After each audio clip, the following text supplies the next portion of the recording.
네, 여러분 반갑습니다. 오늘은 지난 시간에 이어서 행정의 분류에서 강의를 시작하도록 하겠습니다. 네, 행정의 분류는 행정은 주체, 임무 또는 목적, 법적 효과, 법적 기속, 수단 등 여러 가지 기준에 의해서 분류될 수 있습니다. 그래서 행정을 유형적으로 분류해보는 것은 행정의 의미를 보다 분명히 하는 데 도움이 되며 이러한 분류는 그 분류에 따른 각각의 행정에 적용되는 법의 특수성을 파악하는 데 도움이 됩니다.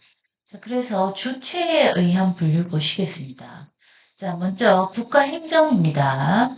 국가는 행정에 관한 의무가 귀속되는 시원적 행정 주체입니다. 국가행정은 전국에 걸쳐 행해지고 다만 중앙의 행정은 직접 국가기관에 의해서 행해지지만 지방에서 국가행정은 다르죠. 지방자치단체 또는 그 기관의 위임에서 행함을 원칙으로 합니다. 이게 지방자치법 제39조, 제49조 참조 내용입니다. 자, 주체에 의한 분류, 다음 자치행정입니다. 용어 속에 지방자치의 의미를 담고 있습니다. 지방의 행정은 지방자치단체 주민이 자주적으로 행함을 원칙으로 합니다. 그래서 지방자치단체, 기타 공공단체가 주체가 되어서 행하는 행정을 말합니다. 그런데 국가에 와서는 공공단체도 일정한 범위 안에서 행정사무를 담당하는 것이 통례입니다.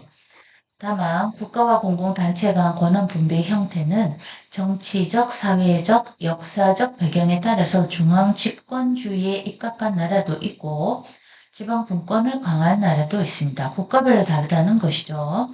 현재 지방자치단체로는 서울특별시, 광역시, 도 및 시군, 자치구 등이 있겠습니다. 이 밖에도 지방자치단체 이외의 공공단체, 즉 공공조합이나 용조물법인, 공법상의 재단 등 이러한 것들이 이러한 것들에 의한 행정도 자치행정의 하나로 부르는 경향이 있습니다. 그러나 용조물법인이나 재단은 구성원을 가지지 않으므로 자치단체라고 부를 수 없으며 따라서 공공단체 활동을 모두 자치행정이라고는 할 수 없다. 네, 그렇게 볼 수 있겠습니다. 다음 위임행정입니다. 국가 또는 지방자치단체와 같은 행정 주체는 자기의 사무를 스스로 행하지 아니하고 다른 단체나 사인에게 여기서 사인이란 말은 개인을 의미합니다. 위임해서 행하는 경우가 많은데 이를 위임행정이라고 부릅니다. 사인은 보통 행정 객체의 지위에 서지만 사인이 국가 또는 공공단체로부터 수임한 행정사무를 집행할 때에는 그 한도에서 행정 주체의 지위에 서게 됩니다. 네, 그래서 이제 이 위임 행정 중의 내용에 보면 공무수탁사인이라고 있는데요. 이 공무수탁사인의 경우는 공권력을 행사하는 민간인이 되겠습니다. 그래서 공무직을 맡았는데 그걸 수탁 맡은 거죠. 실제 공무원이라고 하기는 곤란하나 공권력은 행사할 수 있는 민간인. 이 정도 생각하시면 되겠습니다. 임무 또는 목적에 의한 분류입니다. 행정은 행정 주체의 대내적 조직 관계인가 대적 활동 관계인가에 따라서 조직 행정과 행정 작용으로 나누어집니다. 네, 조직 행정입니다. 행정 주체인 국가와 공공단체의 대내적 조직에 관한 행정입니다. 국가와 공공단체가 행정을 행함에 있어서 각종 행정기관을 설치해서 각 행정기관의 일정한 범위의 행정사무를 분장시키고 그 상호 관계를 체계적으로 편성해야 하며 또한 이러한 행정기관을 구성하는 인적, 물적 요소 등을 취득, 관리하는 행정이 필요한데 이러한 행정을 조직 행정이라고 다음 행정작용입니다. 네, 행정작용은 슈타인이 이른바 행정 5분설에 따라서 내무행정, 재무행정, 군사행정, 외교행정, 사법행정으로 나뉩니다. 내무행정은 사회 공공질서 유지, 이때 들어간 게 경찰행정이 되겠죠. 또는 사회 공공복리 증진, 이때는 복리행정이라고 합니다. 이것을 직접적 목적으로 하는 작용이라 하여 사회 목적적 행정이라고 합니다. 그리고 재무행정, 군사행정, 외무행정, 사업행정은 국가 자체의 존립과 활동을 직접적 목적으로 하는 작용이라 해서 국가 목적적 행정이라고도 합니다. 이러한 구별은 국가와 사회를 구별하는 이원론의 입장에 선 것이라 할 수 있습니다. 그러나 오늘날에 와서는 국가와 사회의 구별이 상대화되고 있어서 그러한 구별은 거의 의미가 없게 되었다고 할 것입니다. 수단에 의한 분류입니다. 권력적 행정, 비권력적 행정으로 나눌 수 있겠네요. 그래서 권력적 행정은 일단 강제성을 띠는 것이죠. 그래서 내용 보시면 행정 주체가 개인에 대하여 일방적으로 공권력을 발동하여 명령, 강제하거나 개인의 법적 지위를 일방적으로 형성, 변경, 소멸시키는 행정을 고권적 행정 또는 권력적 행정이라고 합니다. 경찰, 규제, 고용부담, 재력 취득, 여기엔 조세나 정매가 있겠네요. 병력 취득 등의 작용이 이에 속하며 이것은 공권력 주체로서의 작용으로 특수한 공법적 규율을 받는 것이 원칙입니다. 비권력적 행정은 다시 말해서 강제성을 띠지 않는 행정입니다. 그래서 강제성 띠지 않는 행정을 관리 행정이라고도 하고 비권력적 행정이라고도 합니다. 행정 지도 또는 비공식적 행정 작용, 공법상 계약, 공물의 관리 등이 그 대표적 예에 속합니다.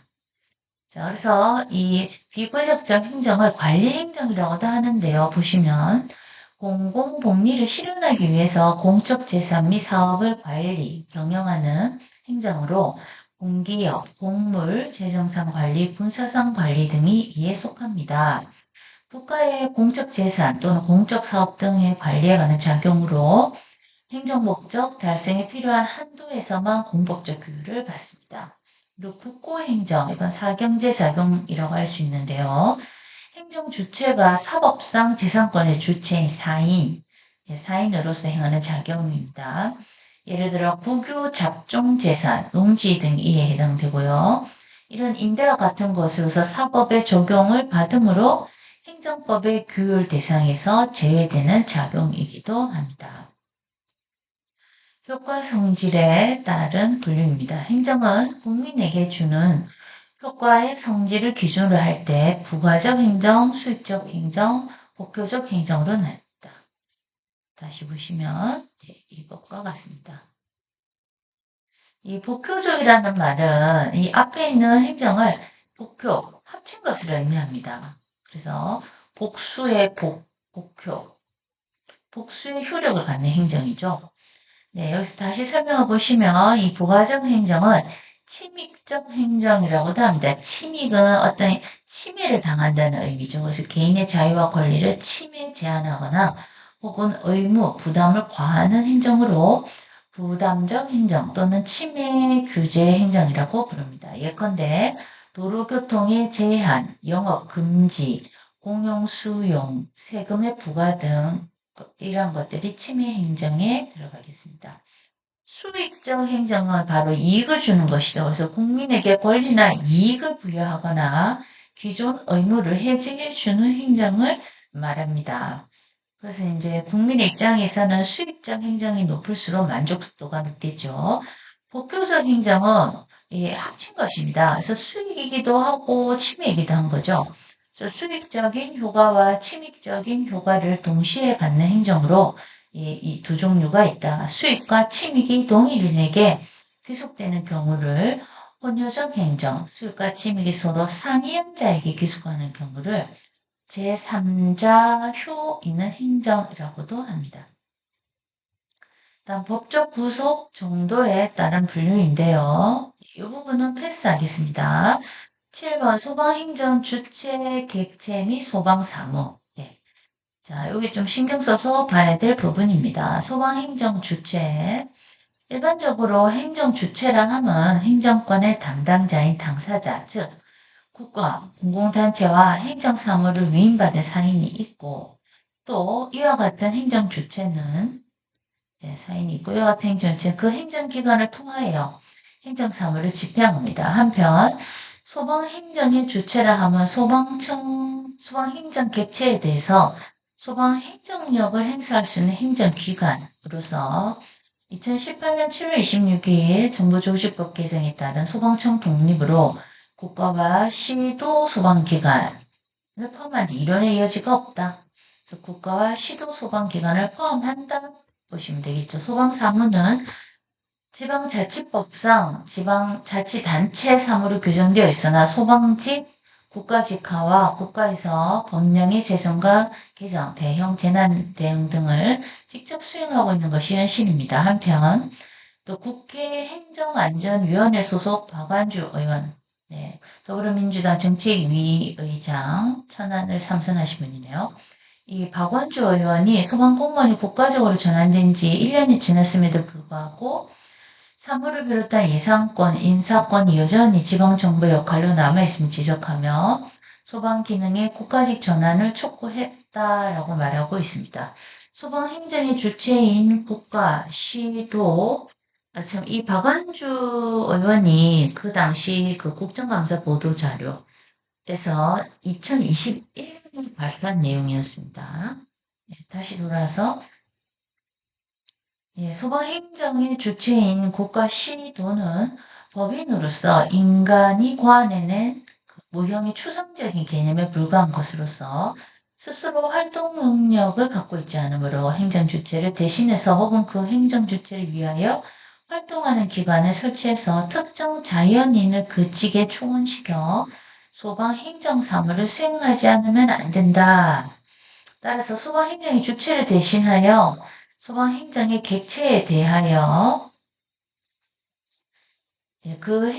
객체에 대하여 소방행정 사무를 수행하는 기관을 소방기관이라 하고, 이와 같이 소방기관 내부에서 실제 소방행정 사무를 소방행정의 주체와의 사이에 일정한 신분관계, 근무관계나 그 권력관계에 있는 자를 소방공무원이라 한다 이렇게 말하고 있죠. 얘기가 조금 길어지고 있는데 이 소방행정의 주체는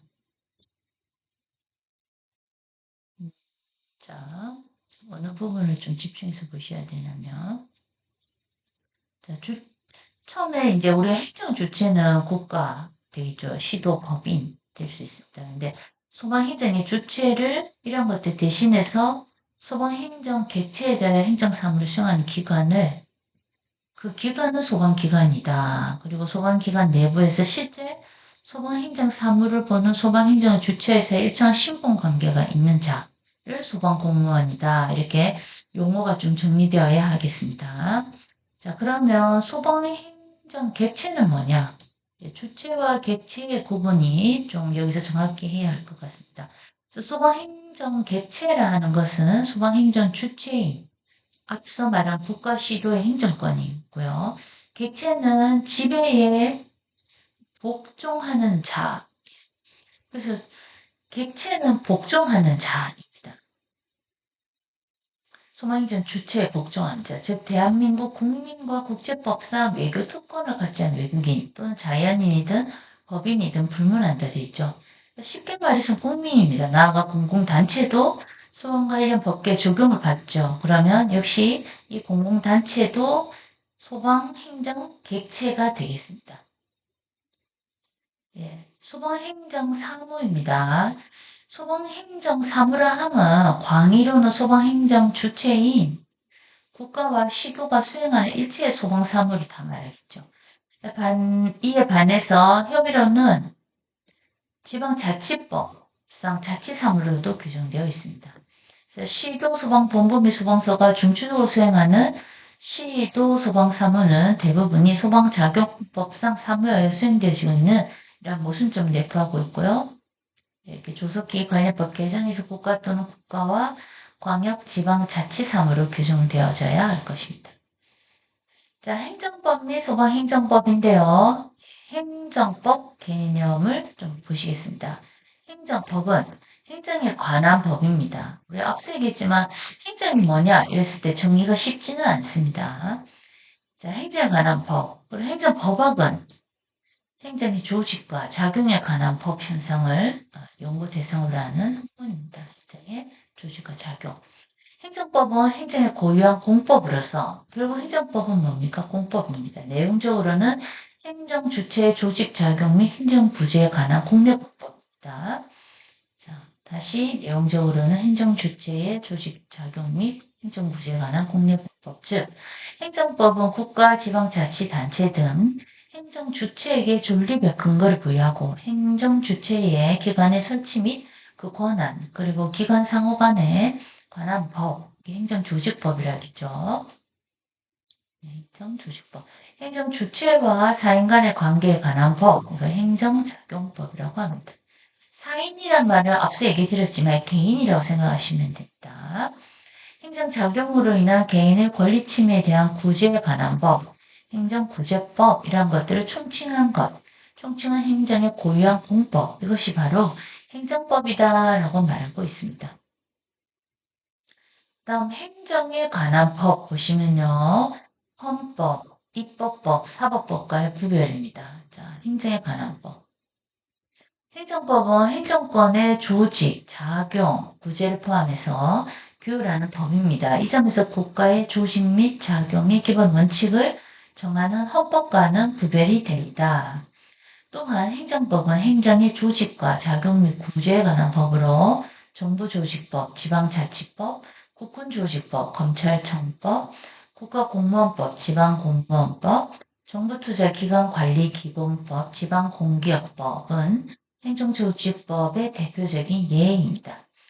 행정대집행법, 경찰관 직무집행법, 국토이용관리법, 국세징수법, 환경정책기본법 등은 행정작용법이라고 할 수 있으며 국가배상법이나 행정심판법, 행정소송법은 행정구제법의 대표적인 예입니다. 행정법은 국가통치권 전반의 기본 조직과 작용에 관한 법인 헌법과는 구별이 됩니다. 입법권의 조직과 작용에 관한 법인. 자, 여기 잠깐만요.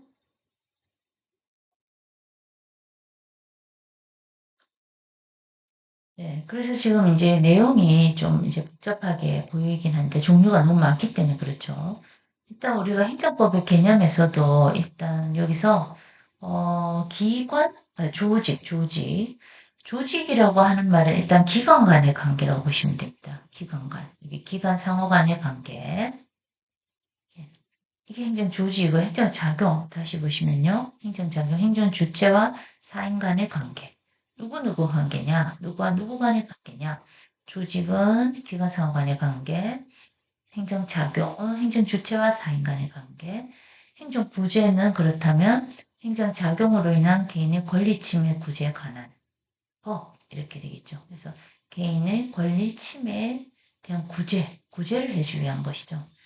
자, 그래서 여기에 그 헌법, 입법법, 사법법과에 또 위에서 여러 가지 법이 나왔는데 또 새로운 구별법이 보이시죠? 그래서 이게 헌법은 우리가 그 최상위의 법이죠. 최상위의 법이고 행정법은 뭡니까? 법의 분류에서도 한참 그 작은 소분류에 들어가는 법이라 할 수 있겠죠.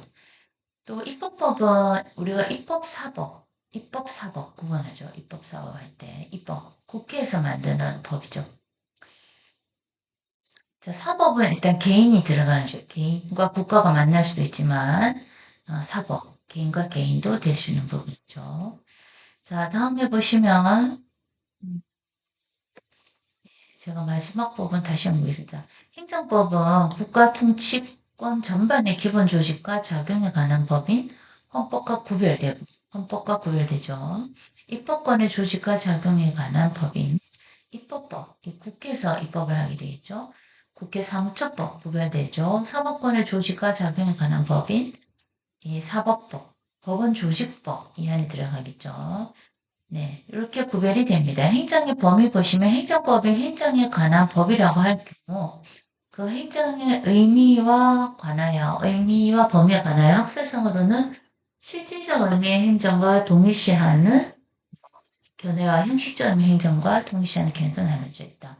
그래서 여기 실질적 의미와 형식적 의미는 구분을 굳이 여기서 엄격하게 할 필요는 없습니다. 그러나 우리가 소방에서 형식적 의미란 실질적 의미란 약간 구분이 필요하긴 한데요. 소방에서의 실질적 의미는 활동하는 하는 실질적 의미, 실제 활동하는 내용이고 형식적 의미는 이론이나 법이나 이 학문의 근거를 둔 그래서 무슨 내용을 담고 있는지 보는 것이 형식적 의미라고 보시면 되겠습니다.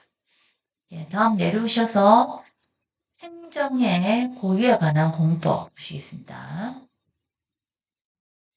행정에 관한 법이 모두 행정법이 되는 것은 아니고 그중에서 특히 행정의 고유 특수한 법, 즉 공법만이 행정법이 된다. 이 행정 자체가 공공의 이익을 위한 행정법 목적이 공공의 이익을 위한 것이죠. 그래서 공법만이 행정법이 됩니다. 즉 행정에 관하여 적용되는 사법을 제외한 공법을 의미합니다.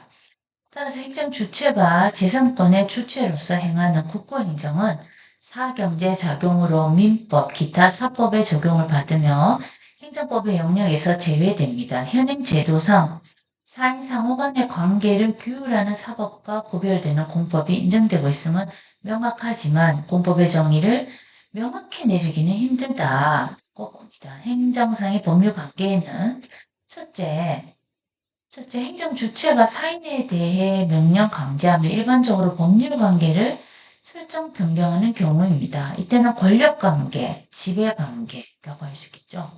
둘째, 사회 형성 활동의 일환으로 공공시설을 설치 관리하며 용무, 물질, 에너지 등을 국민에게 급부 공급하는 경우, 이게 공적 관리 관계가 되겠습니다. 셋째, 행정 주체가 사인과 대등한 입장에서 물질의 구입, 판매 등 경제활동을 하는 경우 이것은 사경제활동 관계, 국고적 활동 관계 등이 있다고 보고요. 공적 관리관계를 규율하는 법, 이것이 바로 공법입니다. 공적 관리관계가 형성되어 있는지를 보아야 합니다.